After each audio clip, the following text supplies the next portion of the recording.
क्या आईवीएफ द्वारा पैदा हुए बच्चे सामान्य बच्चों से अलग होते हैं? जी हाँ, आज हम इसी बारे में चर्चा करेंगे। मैं डॉक्टर नेहा प्रेमी आईवीएफ स्पेशलिस्ट हूँ और मैं आज आपको बताने आई हूँ कि ऐसा बिल्कुल भी नहीं है कि जो आईवीएफ द्वारा बच्चे पैदा होते हैं वो सामान्य बच्चों से किसी भी तरीके से अलग होते हैं। हर वो बच्चा जो आईवीएफ से पैदा होता है वो एक सामान्य बच्चे के ही तरह होता है। केवल ये जो प्रोसेस है आईवीएफ का, ये आर्टिफिशियली जरूर किया जाता है लैब के माध्यम से, लेकिन एम्ब्रियो ट्रांसफर करने के बाद बच्चे की जो पूरी ग्रोथ होती है वो माँ के गर्भ में ही होती है, जिस तरह से एक सामान्य बच्चे की होती है। ऐसा बिल्कुल भी नहीं है कि आईवीएफ द्वारा बच्चे जो पैदा होते हैं उनका आईक्यू कम होता है या उनकी इम्यूनिटी खराब होती है सामान्य बच्चों के कंपैरिजन में, या उन्हें किसी भी तरीके की बीमारियों की संभावना ज्यादा होती है। ये एक बहुत बड़ा मिथ है, मिसकंसेप्शन है।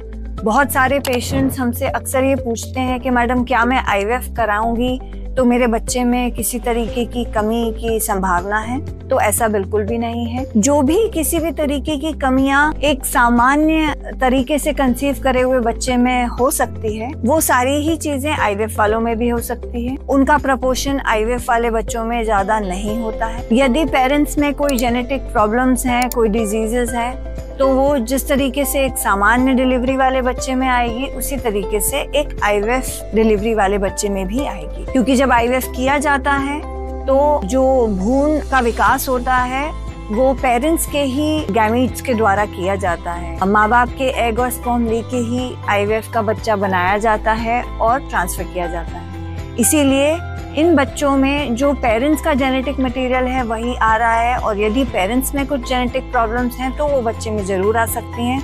अदरवाइज ये बच्चे भी सामान्य बच्चों की ही तरह हेल्दी और स्वस्थ रहते हैं। इस बारे में बहुत सारी स्टडीज हो चुकी हैं और इनफ डेटा अवेलेबल है, तो बिल्कुल घबराएं ना और ऐसे गलत भ्रांतियों को बिलीव ना करें।